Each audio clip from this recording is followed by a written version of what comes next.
Alliance school of law Bengaluru ಇವರು ಪ್ರಥಮ ಸ್ಥಾನವನ್ನು ಪಡೆದಿರುತ್ತಾರೆ. JSS ಲಾ ಕಾಲೇಜ್ ಮೈಸೂರು ಇವರು ದ್ವಿತೀಯ ಸ್ಥಾನವನ್ನು ಪಡೆದಿರುತ್ತಾರೆ. ಇದು ಬಿಟ್ಟು ಬೇರೆ ಹಲವಾರು ಪ್ರೈಸಸ್ಗಳನ್ನು ತುಂಬ ಟೀಮ್ಸ್ ಪಡೆದುಕೊಂಡಿರ್ತಾರೆ.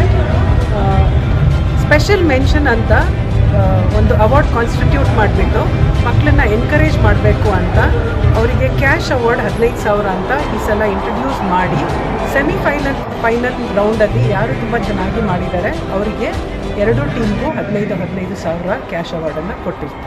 ಮೇಡಮ್, ಈ ಸ್ಪರ್ಧೆಯಲ್ಲಿ ಜಡ್ಜ್ಗಳು ಯಾರು? ಸುಮಾರು ನಮ್ಮ ಅಲುಮ್ನೈ ಪ್ರಾಕ್ಟಿಸಿಂಗ್ ಅಡ್ವೊಕೇಟ್ಸು ಜಡ್ಜಸ್ ಆಗಿ ಕಾರ್ಯನಿರ್ವಹಿಸಿದ್ರು. ಅದು ಬಿಟ್ಟು senior advocates, designated senior advocates, academicians ಎಲ್ಲರೂ ಬಂದು ಬೇರೆ ಬೇರೆ ಹಂತದಲ್ಲಿ ಜಡ್ಜಿಂಗ್ ಮಾಡಿ. ಎಲ್ಲರಿಗೂ ನಮಸ್ಕಾರ.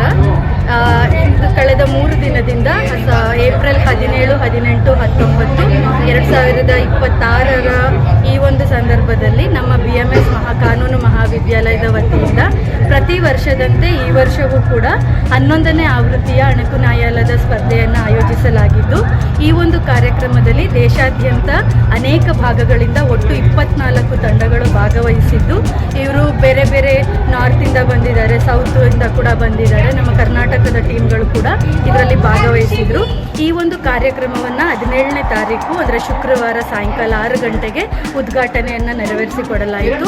ಈ ಒಂದು ಉದ್ಘಾಟನಾ ಸಮಾರಂಭಕ್ಕೆ ಅತಿಥಿಗಳಾಗಿ ಆಗಮಿಸಿದವರು TR ಸುಬ್ರಹ್ಮಣ್ಯ ಸರ್ ಅವರು, dean school of law CMR university, ಹಾಗೂ ಶ್ರೀ MK ರಮೇಶ್ ಸರ್ ಅವರು, ಫಾರ್ಮರ್ ಪ್ರೊಫೆಸರ್ NLSIU ಬೆಂಗಳೂರು, ಇವರ ಒಂದು ಉಪಸ್ಥಿತಿಯಲ್ಲಿ ಇನಾಗ್ರಲ್ ಅಥವಾ ಏನು ಹೇಳ್ತಾರೆ ಅದರ ಕಾರ್ಯಕ್ರಮವನ್ನು ನಡೆಸಿಕೊಡಲಾಯಿತು.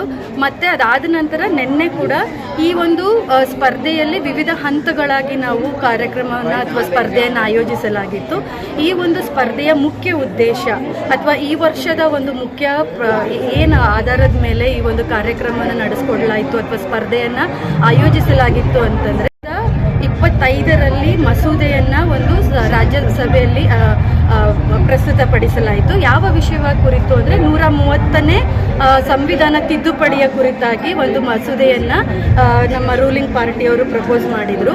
ಈ ಒಂದು ಮಸೂದೆ ಏನು ಹೇಳುತ್ತೆ ಅಂತಂದರೆ, ಈ ಮಸೂದೆಯ ಪ್ರಕಾರ ನಾವು ಕಾನ್ಸ್ಟಿಟ್ಯೂಷನ್ ಫೆಡರಲಿಸಮ್ ಅನ್ನೋ ಒಂದು ಕಾನ್ಸೆಪ್ಟ್ ಬಗ್ಗೆ ಕೂಡ ಹೇಳುತ್ತೆ. ಅದಲ್ಲದೆ ಕೂಡ ಈ ಒಂದು ಸಂವಿಧಾನ ಏನು ತಿದ್ದುಪಡಿ 130ನೇ ತಿದ್ದುಪಡಿ ಇದೆ, ಇದರ ಮುಖ್ಯ ಉದ್ದೇಶ ಪಾರದರ್ಶಕತೆ, ರಾಜಕಾರಣಿಗಳ ಅವರ ಅಧಿಕಾರದ ಪಾರದರ್ಶಕತೆ ಮತ್ತು ನೈತಿಕತೆಯನ್ನು ಕುರಿತಾದಂಥ ಒಂದು ಮಸೂದೆ ಆಗಿದೆ.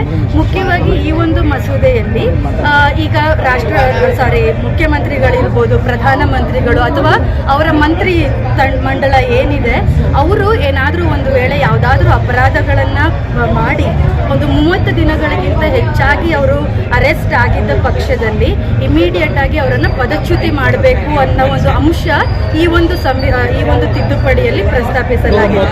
130ನೇ ಸಂವಿಧಾನ ತಿದ್ದುಪಡಿ ಇದು ಇನ್ನೂ ಮಸೂದೆಯಾಗಿ ಬಂದಿಲ್ಲ. ಜನಪ್ರತಿನಿಧಿ ಶಿಕ್ಷೆ ಒಳಗಾಗಿದ್ದು, ಹೌದು, ಅವರು 30 ದಿನಗಳವರೆಗೆ ಏನಾದರೂ ಅವ್ರನ್ನ ಅರೆಸ್ಟ್ ಮಾಡಿ ಇದ್ರೆ ಅವರನ್ನ ಇಮಿಡಿಯೇಟ್ ಆಗಿ ಪದಚ್ಯುತಿಗೊಳಿಸಬೇಕು ಅನ್ನೋ ಒಂದು ಅಂಶ ಇದರಲ್ಲಿ ಮುಖ್ಯವಾಗಿದೆ.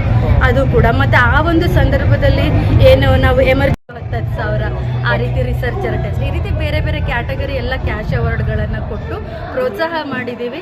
ಒಂದು ಒಳ್ಳೆ ಉದ್ದೇಶದಿಂದ ಮತ್ತೆ ಮುಂದಿನ ವರ್ಷ 12ನೇ ಆವೃತ್ತಿ ಅಣಕು ನ್ಯಾಯಾಲಯದಲ್ಲಿ ಮತ್ತೆ ನಾವು ರೆಡಿಯಾಗಿ ನಿಮ್ಮ ಮುಂದೆ ಬರ್ತೀವಿ ಅಂತ ಆಶಿಸ್ತೀವಿ. Thank you so much.